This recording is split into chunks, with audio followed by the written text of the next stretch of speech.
Money गुरु की इस खास पेशकश में आप सभी का स्वागत है। मैं हूं स्वाति रायना और आप सभी को स्वतंत्रता दिवस की बहुत बहुत शुभकामनाएं। और इसके साथ ही बाजार भी नई बुलंदियों पर पहुंचा। भारत की ग्रोथ स्टोरी बेमिसाल है और इस सफर में रिटेल निवेशकों का काफी बड़ा योगदान रहा है, जो इस ताकत को पहचान कर सफलता के रास्ते पर चल रहे हैं। आज हम आपको बताएंगे क्या रहे अब आपकी आगे की निवेश स्ट्रैटेजी, किन सेक्टर में है निवेश के मौके, कहां पैसा लगाने से बढ़ेगा मुनाफा, आर्थिक आजादी के 10 मंत्र। इस पर खास चर्चा करने वाले हैं। हमारे साथ इस वक्त शो में शामिल हो चुके हैं जेआरएल मनी के को फाउंडर विजय मंत्री। विजय जी, बहुत स्वागत है आपका मनी गुरु के आज बेहद ही खास कार्यक्रम में शामिल होने के लिए। एक बार फिर से आपसे रहेगी खास चर्चा इस बेहद ही खास पर्व पर और जानने और समझने की कोशिश करेंगे कि हम एक बढ़ती हुई अर्थव्यवस्था के तौर पर कैसी बुलंदियों को छू रहे हैं। और क्योंकि जब हम बुलंदियों की बात कर रहे हैं, नई बुलंदियों पर बाजार को जाते हुए हमने देखा है। पिछली बार अगस्त से अगस्त तक का सफर अगर देखें हम बाजार का, तो बाजार ने लाइफ हाई छुआ और बहुत ज़्यादा समय नहीं बीता है और उम्मीद तो यही करते हैं कि आगे और भी कई ऊंचाइयां छुए बाजार। तो ये जो हम एक बाजार में एक बुलंदियों का एक माहौल देख रहे हैं, आपसे यही समझना चाहते हैं कि ये सफ़र अगस्त से अगस्त तक का कैसा रहा है। अगस्त से अगस्त का नमस्कार। सबसे पहले आपका और आपके सभी दर्शकों का स्वागत है और सभी को बहुत बहुत हार्दिक शुभकामनाएं कि हम एक स्वतंत्र देश के अंदर हैं। ये बहुत बड़ी ब्लेसिंग है, हम इसको भूलना नहीं चाहिए। सफ़र बहुत अच्छा रहा है और जैसे हमने पिछली बार बात की है कि इक्विटी में बहुत अच्छा पैसा बनेगा और वो कंटिन्यू रहा है। और बाय एंड लार्ज इंडिया का ग्रोथ स्टोरी इंटैक्ट है।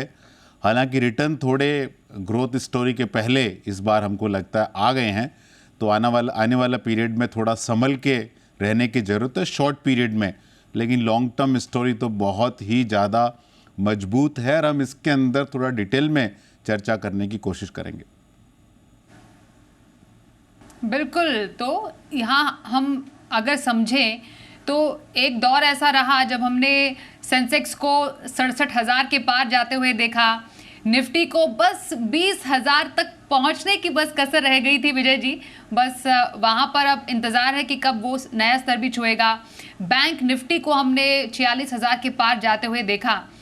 और पिछली बार जो सवाल मेरा था आपसे, जब हम आज़ादी का अमृत महोत्सव मना रहे थे और अभी भी वो सफ़र कायम है, यही हर कोई जानना चाहता है, खास तौर पर सेंसेक्स के लिए 1 लाख कब तक?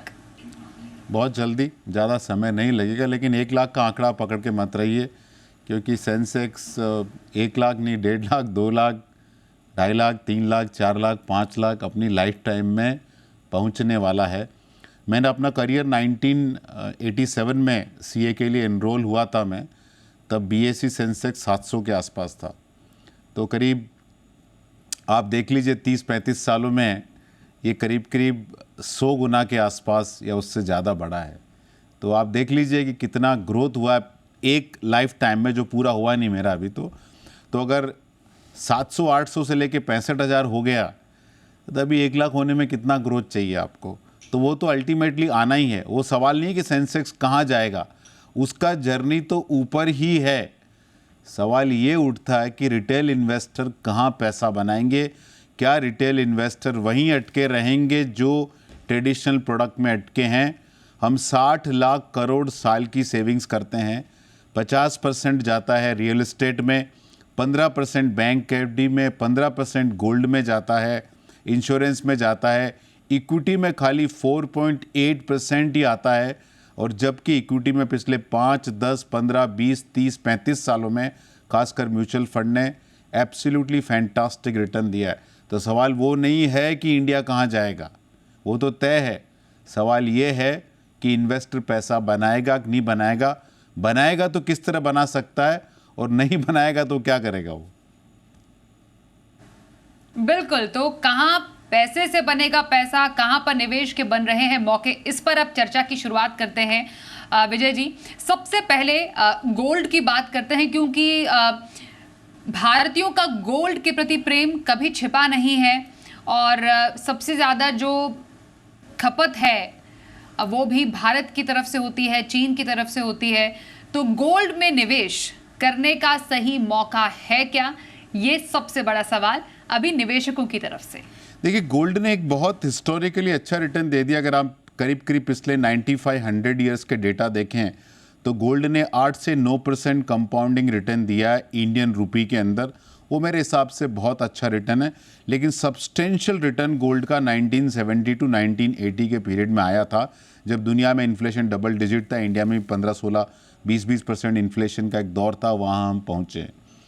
दूसरा, अगर आप देखें कि दुनिया में साल का 3,500 टन गोल्ड बनता है, उसका 50% इंडिया और चाइना कंज्यूम करता है और 50% सारी दुनिया कंज्यूम करती है। अब सबसे बड़ा सवाल ये कि इंडिया और चाइना के अंदर जो नेक्स्ट जनरेशन है उनको गोल्ड से लगाव है कि नहीं है, एक बहुत बड़ा क्वेश्चन मार्क है। और कितना गोल्ड भारतीयों के पास है, जितना आज तक धरती से सोना निकला है ना, उसका 11% भारतीय महिलाओं के पास है। जो टॉप कंट्रीज़ है, G8 कंट्रीज है, उनके सेंट्रल बैंक के पास जितना सोना है उससे ज़्यादा सोना भारतीय महिलाओं के पास है। नेक्स्ट जनरेशन को गोल्ड पसंद नहीं है, लेकिन गोल्ड खरीदने का डिसीजन पेरेंट्स के हाथ में है, जो हिस्टोरिकल रीजन से कंडीशन हुए हैं कि गोल्ड का दाम तो आसमानी छूता रहेगा।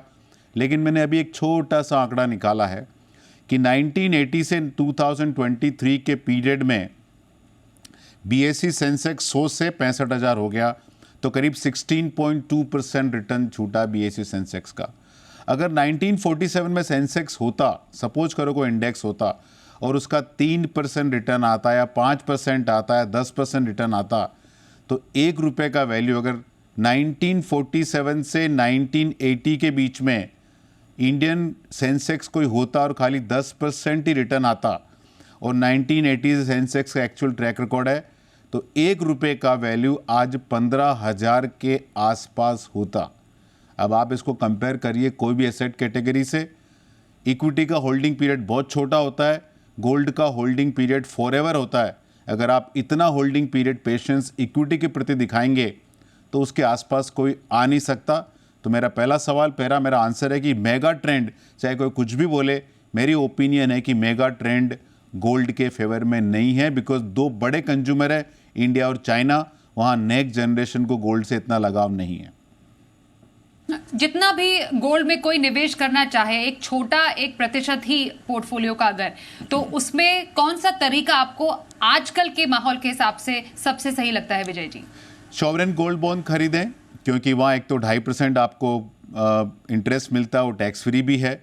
तो सॉवरेन गोल्ड बॉन्ड मेरे हिसाब से सबसे अच्छा तरीका अगर आपको एक साथ पैसा डालना है। दूसरा तरीका है गोल्ड ETF खरीदें, वहाँ एवरेज कॉस्ट आपके फेवर में आता है, रुपी कॉस्ट एवरेजिंग होता है।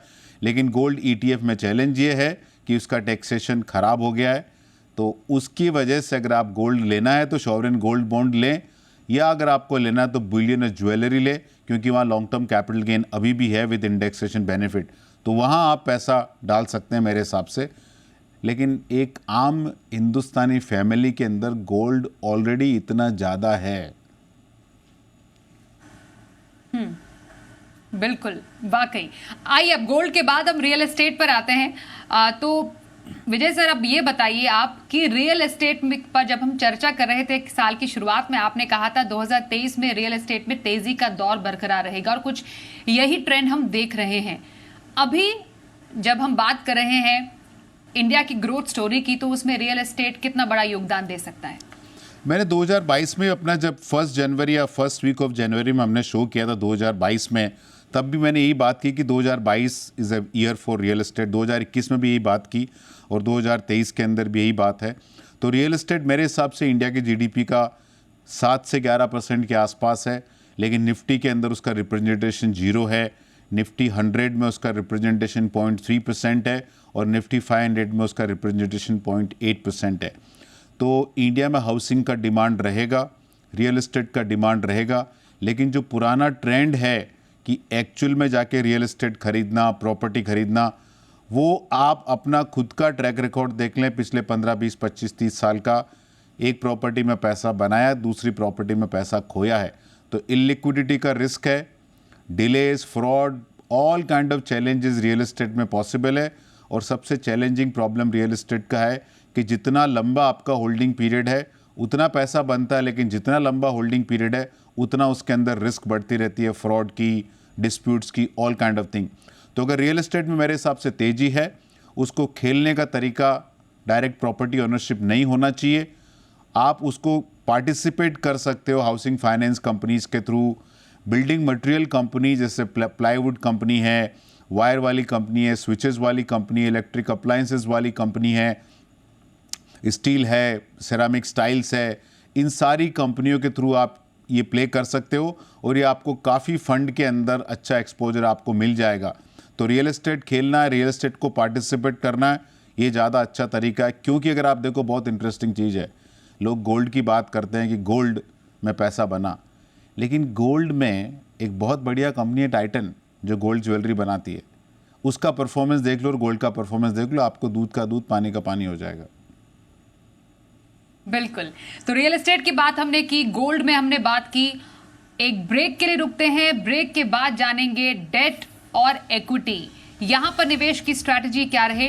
थोड़ी सी देर में आपके पास फिर से लौटते हैं और आगे जारी रखेंगे इस चर्चा को।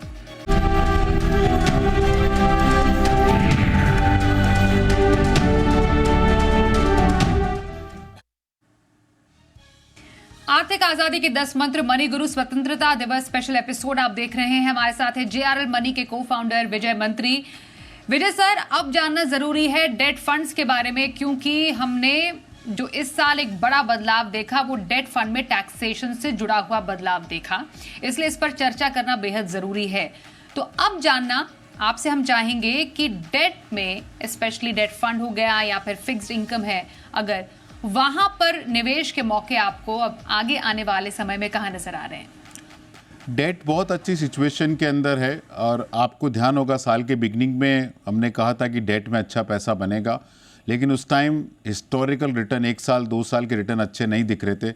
लेकिन अगर आज देखें तो रिटर्न बहुत अच्छे दिख रहे हैं। आज भी 10 ईयर कॉर्पोरेट बॉन्ड 798% के आसपास है और डबल ए और सिंगल ए में तो और भी ज़्यादा गेन की पॉसिबिलिटी है।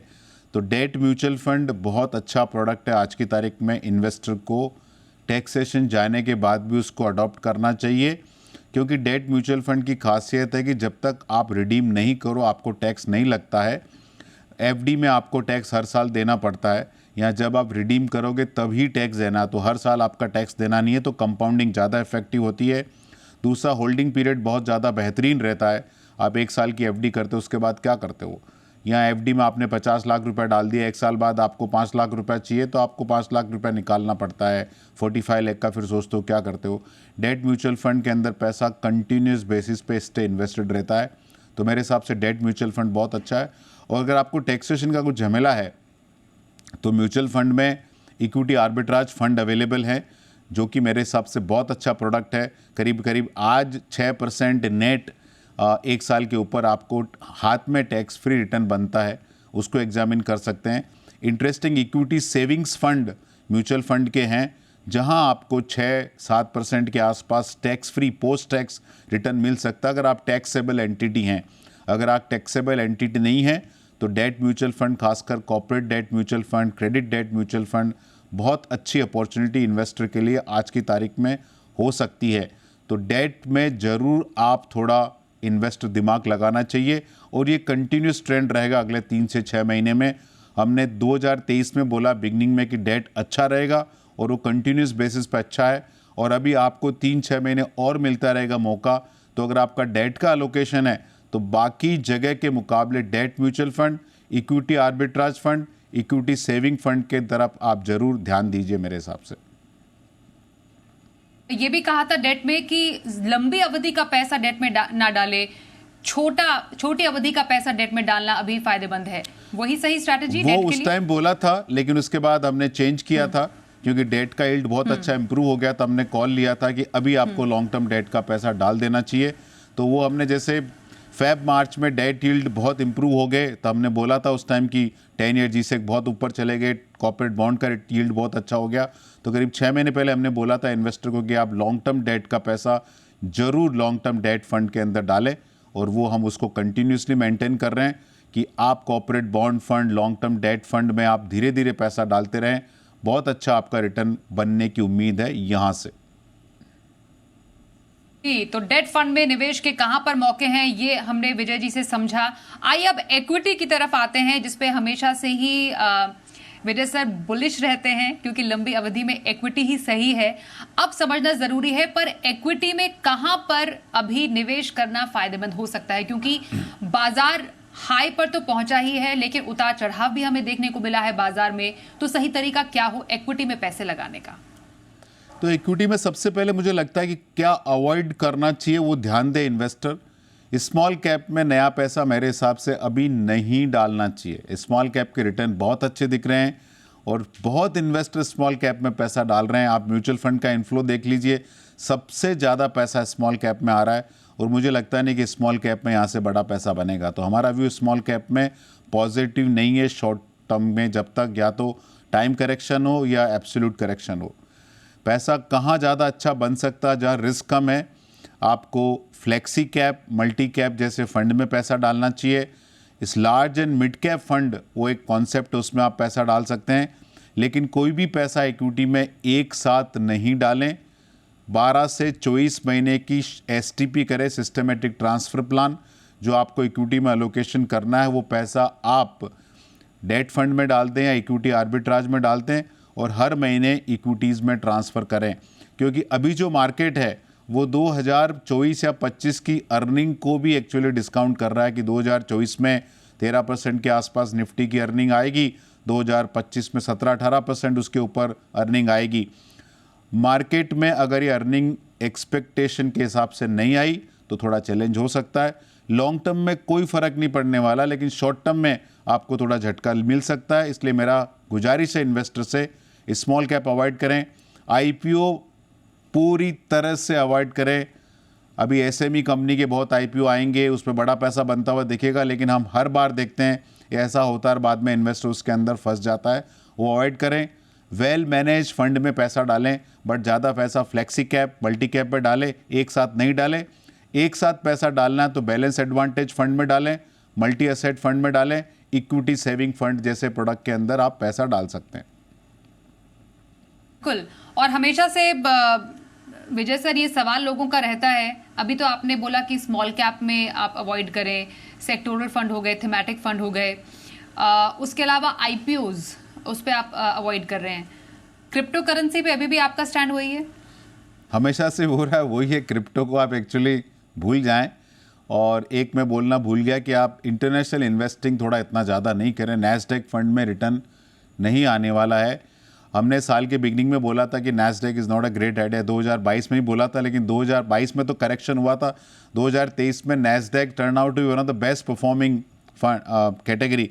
लेकिन हमको लगता है कि जहाँ वहाँ पे वैल्यूएशन बहुत ज़्यादा हाइपर है मेरे हिसाब से, इवन IT फंड में आपको थोड़ा दूर रहना चाहिए।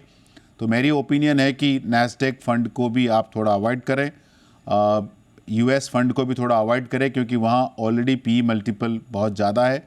उसके बजाय इंडिया में फोकस करें। लेकिन एक बात ध्यान रखें कि यहाँ से इस लेवल से बड़ा पैसा एक तो लंबे दौर के बाद ही मिलेगा, इमीडिएटली नहीं बनेगा, और थोड़ी वॉलेटिलिटी के दौर से आपको गुजरने के बाद ही पैसा बनेगा।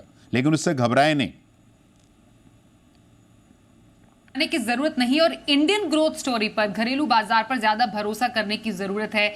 जैसा कि विजय जी हमेशा कहते आ रहे हैं, आपने जो बताया कि कहां निवेश से बनेगा पैसा, आपने सिस्टमैटिक ट्रांसफर प्लान का जिक्र यहां पर किया कि ये एक बेहतरीन रूट हो सकता है।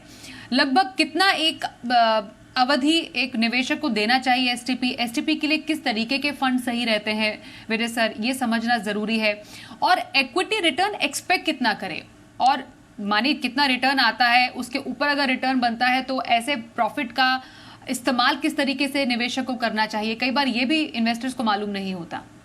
देखिए, जब भी इक्विटी में पैसा बनता है, प्रॉफिट बुकिंग की बात होती है, तो प्रॉफिट बुकिंग की बात रियल एस्टेट में क्यों नहीं होती, गोल्ड में क्यों नहीं, FD में क्यों होती, क्यों खाली इक्विटी के ऊपर ही इतना जुल्म किया जाता है। बट चलो ठीक है, कोई करना है तो आपको मैं 2-3 आइडिया देता हूँ। एक सबसे पहला आइडिया कि अगर आपका SIP के ऊपर रिटर्न एक्स IRR 3 साल के ऊपर, 5 साल की SIP है, 7 साल की SIP है, 10 साल की SIP चल रही है, वहाँ 15% के ऊपर एक्स IRR आपका छूट रहा है।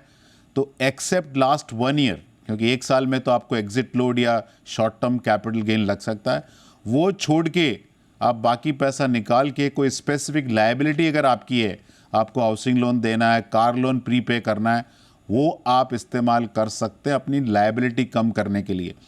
व्यू बेस्ड इन्वेस्टिंग और व्यू बेस्ड डिसइन्वेस्टिंग दोनों ही एकदम गलत है मेरे हिसाब से, तो उसका सहारा ना लें। दूसरा, अगर आपको STP करनी है तो आप 12 से 24 महीने की STP करें, तो बस 8 से 10%, 5 से 10% आप हर मंथ पैसा डालें। और एक तीसरी इंटरेस्टिंग स्ट्रेटेजी आप कर सकते हैं, आपको जो भी इक्विटी में अलोकेशन डालना है 8%, 8.33% वो आप इक्विटी में डालें। उसके बाद देखें हर महीने कि आपने 1 लाख रुपए डाला, उसका वैल्यू क्या रहा। अगर उसका वैल्यू 1 लाख का 95,000 हो गया तो 5,000 रुपया और डाल दें। तो जो भी आपका कॉस्ट ऑफ इन्वेस्टमेंट है उसके नीचे अगर आपका वैल्यू आ रहा है तो वो पैसा आप रेगुलरली डालते रहें।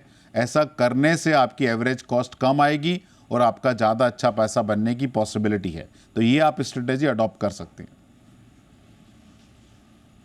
तो ये कुछ स्ट्रैटेजी है, ये कुछ तरीके हैं, ये कुछ मंत्र है आर्थिक आज़ादी पाने के लिए। इस बार भी हमने विजय मंत्री जी से समझा कि आप कैसे कमा सकते हैं मुनाफा और कैसे स्मार्ट तरीके से आप बाजार में वेल्थ क्रिएट कर सकते हैं। और हमारे साथ इस चर्चा में शामिल होने के लिए विजय मंत्री जी एक बार फिर से आपका बहुत धन्यवाद हम करेंगे। मनी गुरु में आज के इस कार्यक्रम में बस इतना ही। दीजिए इजाजत, नमस्कार।